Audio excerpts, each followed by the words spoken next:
പ്രണയതാണ്ഡവം. രചന സംഭാഷണം രുദ്രപ്രിയ. ഭാഗം 52. വാഷ്റൂമിൽ നിന്നിറങ്ങി വന്ന ആദി കയ്യിൽ ചായയുമായി നിൽക്കുന്ന ബാലയെ കണ്ടെങ്കിലും ശ്രദ്ധിക്കുക പോലും ചെയ്യാതെ റൂമിന് പുറത്തേക്കിറങ്ങി.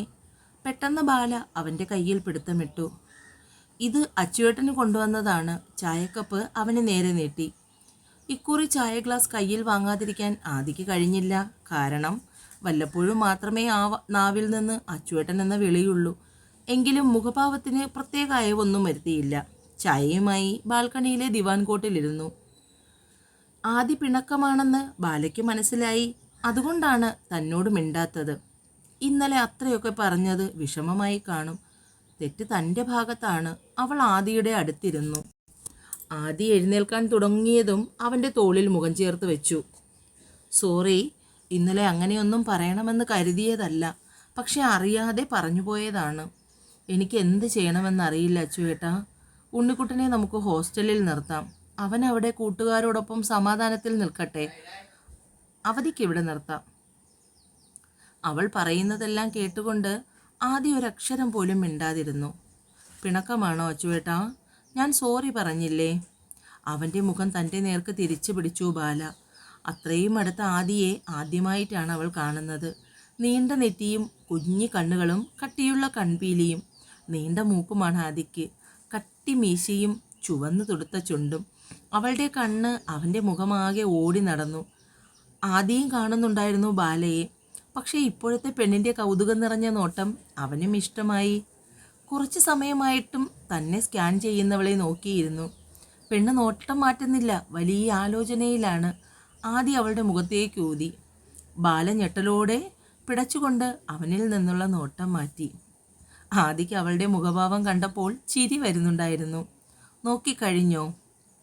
എങ്കിൽ ഞാൻ പൊയ്ക്കോട്ടെ?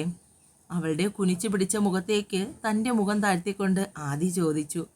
ബാലയ്ക്ക് വല്ലായ്മ തോന്നി. ഞാൻ വെറുതെ നോക്കിയതാ. വിക്കി അത്രയും പറഞ്ഞൊപ്പിച്ചു. അതിന് ഞാൻ ഒന്നും പറഞ്ഞില്ലല്ലോ ശ്രീ. ആ വിളി അത്രമാത്രം ഹൃദയഭിത്തികളെ തച്ചുടയ്ക്കാൻ പോകുന്നതായിരുന്നു. ഇതുവരെ ഇല്ലാത്ത പരിഭ്രമം തോന്നി ആ വിളിയിൽ. അവളുടെ പിടപ്പും വെപ്രാളവും ഒക്കെ ഒരുവൻ ആസ്വദിക്കുകയായിരുന്നു അപ്പോൾ. ഉണ്ണിക്കുട്ടനോട് വീട്ടിൽ അമ്മയോട് സംസാരിക്കാൻ പറയും. അതിനുശേഷം ഹോസ്റ്റലിൽ ചേരുന്ന കാര്യങ്ങൾ ഞാൻ നോക്കിക്കൊള്ളാം. അതുപോരെ? ഉണ്ണിക്കുട്ടനോട് വീട്ടിൽ അമ്മയോട് സംസാരിക്കാൻ പറയും. അതിനുശേഷം ഹോസ്റ്റലിൽ ചേരുന്ന കാര്യങ്ങൾ ഞാൻ നോക്കിക്കൊള്ളാം. അതുപോരെ? ചോദ്യം കേട്ടപ്പോൾ തന്നെ ബാല മതിയെന്ന് തലകുലുക്കി. ഉണ്ണിക്കുട്ടൻ മാത്രം സംസാരിച്ചാൽ പോരാ, താൻ അമ്മയെ വിളിച്ച് സംസാരിക്കണം. അതിന് വല്ലാത്ത ബുദ്ധിമുട്ട് തോന്നി ബാലയ്ക്ക്. എങ്കിലും അവൾ സമ്മതിച്ചു. ഇനിയും എന്താ ഈ മുഖം തെളിയാത്തത്? ഹോസ്റ്റലിൽ ചേർക്കാനും മറ്റും ഒരുപാട് കാശാവില്ലേ? എൻ്റെ കയ്യിൽ ഒന്നുമില്ല. കണ്ണു നിറച്ച് മുന്നിലിരിക്കുന്നവൾക്ക് ഒരെണ്ണം കൊടുക്കാനാണ് അപ്പോൾ തോന്നിയത്. പക്ഷേ എന്നിട്ടും ആദി കണ്ണിറക്കി അടച്ച് ശ്വാസം നേരെയാക്കി ദേഷ്യം നിയന്ത്രിച്ചു. തൽക്കാലം ഞാൻ അതിനുള്ള കാശ് തരാം. ശ്രീബാല ജോലിയൊക്കെ കിട്ടിക്കഴിയുമ്പോൾ തിരികെ തന്നാൽ മതി. എന്താ, ഇനിയും എന്തെങ്കിലും ഉണ്ടോ? അവൻ കളിയാക്കിയതാണെന്ന് മനസ്സിലായി ബാലയ്ക്ക്. അതുകൊണ്ട് തന്നെ പിന്നീടൊന്നും ചോദിക്കാൻ തോന്നിയില്ല. നിനക്ക് വേണ്ടി ചെയ്യുന്ന ഒരു കാര്യത്തിലും ഇവിടെ ഞാനും അമ്മയും കണക്ക് സൂക്ഷിച്ചിട്ടില്ല ബാല. അതാദ്യം നീ മനസ്സിലാക്ക്. എങ്ങനെയാടി ഇനിയും നിന്നെ പറഞ്ഞ് മനസ്സിലാക്കേണ്ടത് ഞാൻ? നീ എന്താ എന്നെ മനസ്സിലാക്കാത്തത്? അതോ മനസ്സിലാക്കിയിട്ടും ഇല്ലെന്ന് നടിക്കുന്നതാണോ? യുടെ ചോദ്യങ്ങളുടെ ആഴവും അതിലൊളിഞ്ഞിരിക്കുന്ന അവളോടുള്ള പ്രണയവുമൊക്കെ ഇപ്പോൾ വ്യക്തമായി ബാലയ്ക്ക് മനസ്സിലാകുന്നുണ്ട്. പക്ഷേ എങ്കിലും അവനോട് എന്തു മറുപടി പറയണമെന്ന് അവൾക്കും അറിയില്ല. ഇനിയും അവളെ ബുദ്ധിമുട്ടിക്കേണ്ടെന്ന് കരുതി ആദ്യ ആ വിഷയം വിട്ടു. അവൻ എഴുന്നേറ്റ് താഴേക്ക് പോയതിൻ്റെ പിന്നാലെ ബാലയും ഇറങ്ങി വന്നു. ഡോർ തുറന്ന് പുറത്തേക്ക് ഇറങ്ങുമ്പോഴാണ് ഗേറ്റ് കടന്നകത്തേക്ക് വരുന്ന ശങ്കരമ്മാവനെ ആദ്യം കാണുന്നത്. ഇപ്പോൾ എങ്ങനെയുണ്ട് ശങ്കരേട്ടാ? കുഴപ്പമില്ല കുഞ്ഞേ, ഞാൻ നടന്നിട്ട് വരാം. ശങ്കരേട്ടൻ അകത്തേക്ക് ചെല്ല്. ശങ്കരേട്ടൻ അകത്തേക്ക് കയറുമ്പോൾ കണ്ടു അടുക്കളയിൽ തട്ടും മുട്ടും. നേരെ അടുക്കളയിലേക്ക് ചെല്ലുമ്പോൾ ബാലയാണ്. പിന്തിരിഞ്ഞു നോക്കുമ്പോൾ കണ്ടു ശങ്കരമ്മാവനെ. ആഹാ, ഇത് എപ്പോൾ വന്നു? രാവിലെ ഇറങ്ങിയോ വീട്ടിൽ നിന്ന്? കുറച്ച് ദിവസമായില്ലേ മോളെ വീട്ടിലിരിപ്പ് തുടങ്ങിയിട്ട്? എനിക്കിങ്ങനെ ഇരുന്ന് ശീലമില്ലാത്തത് കൊണ്ട് ആകെ മടുപ്പാണ്. ഇപ്പോൾ പിന്നെ കുഴപ്പമൊന്നുമില്ല. അപ്പോൾ പിന്നെ വന്നേക്കാന്ന് കരുതി. ബാല ഒരു ഗ്ലാസ് ചായ ശങ്കരമ്മാവന് കൊടുത്തു. മോളിപ്പോൾ ശരിക്കും ഇവിടുത്തെ ആളായി മാറിയല്ലേ? ഒരുപാട് സങ്കടപ്പെട്ടതല്ലേ? ഈശ്വരൻ മോൾക്ക് അതിനനുസരിച്ച് നല്ലൊരു ജീവിതം തരും. ഇവിടുത്തെ ചീഫ് കുക്ക് കമലം വന്നില്ലേ? അടുക്കളയിലെ പണികളൊക്കെ ഞാനാണ് നോക്കുന്നത്. പുറംപണിയും തൂത്തുതുടയും മാത്രമേ ഉള്ളൂ കമലേച്ചിക്ക്. അതിൻ്റെ ദേഷ്യവും വഴക്കവും എന്നോടുണ്ട്. ഒരു തരത്തിൽ നോക്കിയാൽ പാവമാണ്. വിവാഹം കഴിഞ്ഞ് കുറച്ച് നാളാവും മുമ്പേ ഭർത്താവ് കളഞ്ഞിട്ട് പോയതല്ലേ. പിന്നെ ഇങ്ങനെ കാണുന്നവരൊക്കെ ആ സ്ഥാനത്തോട്ട് സങ്കല്പിച്ചുള്ള ഒരു ജീവിതം. പക്ഷെ ആരുടെ പിന്നാലെയും മോശപ്പെട്ട രീതിയിൽ അവൾ പോയിട്ടില്ലെന്നാണ് തോന്നുന്നത്. പിന്നെ അറിയില്ല, സ്നേഹം നടിച്ച ആരെങ്കിലും. ഓരോരുത്തർക്കും മുന്നോട്ട് ജീവിക്കാൻ എന്തെങ്കിലുമൊക്കെ കാരണങ്ങൾ വേണ്ടേ? ശങ്കരമാവൻ പറയുന്നത് കേട്ടപ്പോൾ ബാലയ്ക്ക് അത് ശരിയാണെന്ന് തോന്നി. രണ്ടുപേരും കൂടി സംസാരിച്ചിരിക്കുമ്പോഴാണ് പിന്നാമ്പുറത്തുകൂടി കമലം കയറി വരുന്നത്. ശങ്കരേട്ടനെ കണ്ടപ്പോൾ അവരുടെ മുഖം വിടർന്നു. ശങ്കരണ്ണ, എപ്പോൾ വന്നു? ഞാനിപ്പോൾ ഇങ്ങോട്ട് വന്ന് കയറിയതേ ഉള്ളൂ കമലം. നീ എന്താ ഇത്രയും താമസിച്ച് വരുന്നത്? ഇത്തിരി കൂടെ നേരത്തെ വന്നൂടെ? ഇവിടെ ബാലമോൾ ഒറ്റയ്ക്കല്ലേ ഉള്ളൂ. ഞാനിപ്പോൾ നേരത്തെ വന്നിട്ടൊന്നും കാര്യമില്ല അണ്ണാ. അടുക്കള പണിയൊന്നും എന്നോട് ചെയ്യണ്ടെന്നാണ് ഇവിടുത്തെ അമ്മച്ചി ഉത്തരവിട്ടിരിക്കുന്നത്. അവർക്കൊക്കെ ബാലമോൾ ഉണ്ടാക്കുന്നതേ പിടിക്കൂ. എന്ത് ചെയ്യാനാണ്? ബാലമോൾക്ക് എന്തെങ്കിലും അസൗകര്യമുണ്ടെങ്കിൽ മാത്രം അടുക്കളയിൽ പ്രവേശിക്കാം. പരിഹാസത്തോടു കൂടിയുള്ള കമലത്തിൻ്റെ പറച്ചിൽ കേട്ടപ്പോൾ ബാല കണ്ണും കൂർപ്പിച്ച് അവരെ നോക്കി. അത് കണ്ടപ്പോൾ ശങ്കരേട്ടന് ശരിക്കും ചിരി വന്നു. ആണോ മോളെ? മംഗലത്തമ്മ അങ്ങനെ പറഞ്ഞോ? കമല പിന്നാമ്പുറം വഴി ഉമ്മറത്തേക്ക് പോകുന്നത് കണ്ടപ്പോൾ ബാല ശങ്കരമാവനോട് കാര്യം പറഞ്ഞു. അത് പിന്നെ കമലേച്ചി ആദിസാറിൻ്റെ പിന്നാലെ നടക്കും, ഓരോന്ന് വേണോ ചെയ്യണോ എന്ന് ചോദിച്ചുകൊണ്ട്. മംഗലത്തമ്മയ്ക്ക് അതിഷ്ടമല്ല. അതുകൊണ്ടാണ് പുറത്തെ പണി ചെയ്താൽ മതിയെന്ന് പറഞ്ഞത്. അതെന്തായാലും നന്നായി. അവളെ നമുക്ക് വിശ്വസിക്കാൻ പറ്റില്ല. എല്ലാം കൂടി മോൾക്ക് ബുദ്ധിമുട്ടാവില്ലേ? സുമ ഇപ്പോൾ എങ്ങനെയുണ്ട്? അന്വേഷിക്കാറുണ്ടോ നിന്നെ? കുറേ നേരത്തെ ആലോചനകൾക്ക് ശേഷമാണ് ശങ്കരമാവൻ അത് ചോദിച്ചത്. ബാലയുടെ മുഖം ഇരുണ്ടത് പെട്ടെന്നായിരുന്നു. ഇല്ല, ഞാൻ അന്വേഷിച്ചില്ല.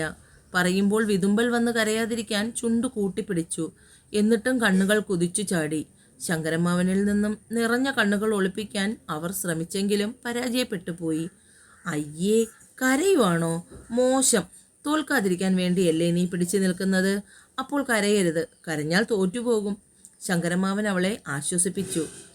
അവളെ തൻ്റെ നേർക്ക് തിരിച്ചു പിടിച്ച് കണ്ണുകൾ തുടയ്ക്കുമ്പോൾ ബാല ഒരു അച്ഛൻ്റെ കരുതലിൽ ആ നെഞ്ചിലേക്ക് ചാഞ്ഞുപോയി. ചിലപ്പോഴൊക്കെ സഹിക്കാൻ പറ്റുകയില്ല ശങ്കരമാവേ, നെഞ്ചു പൊടിഞ്ഞു പോകും. അയാൾ അവളുടെ തോളിൽ തട്ടിക്കൊടുത്തു. അതും കണ്ടുകൊണ്ടാണ് കമല അടുക്കളയിലേക്ക് കയറി വന്നത്. താടിക്ക് കയ്യും കൊടുത്ത് അവർ ആ കാഴ്ച നോക്കി നിന്നു. അത് കണ്ട ശേഖരമാവന് ദേഷ്യം വന്നു. ദേ കമലേ, നിന്റെ ദുഷിച്ച നോട്ടം നോക്കിയാലുണ്ടല്ലോ ആ കണ്ണ് ഞാൻ കുത്തിപ്പൊട്ടിക്കും. എൻ്റെ മോളാ ഇവൾ. ഇന്ന് വരെ ഒരു കണ്ണോട് കൂടിയേ ഞാൻ എൻ്റെ കുഞ്ഞിനെ കണ്ടിട്ടുള്ളൂ. എല്ലാവരെയും മറ്റേ കണ്ണുകൊണ്ട് കാണുന്ന നിന്റെ സ്വഭാവം തന്നെയാണ് ഒരിടത്തും നിനക്ക് സ്ഥാനം കിട്ടാത്തത്. അത്രയും ദേഷ്യത്തിലാണ് അയാൾ അത് പറഞ്ഞത്.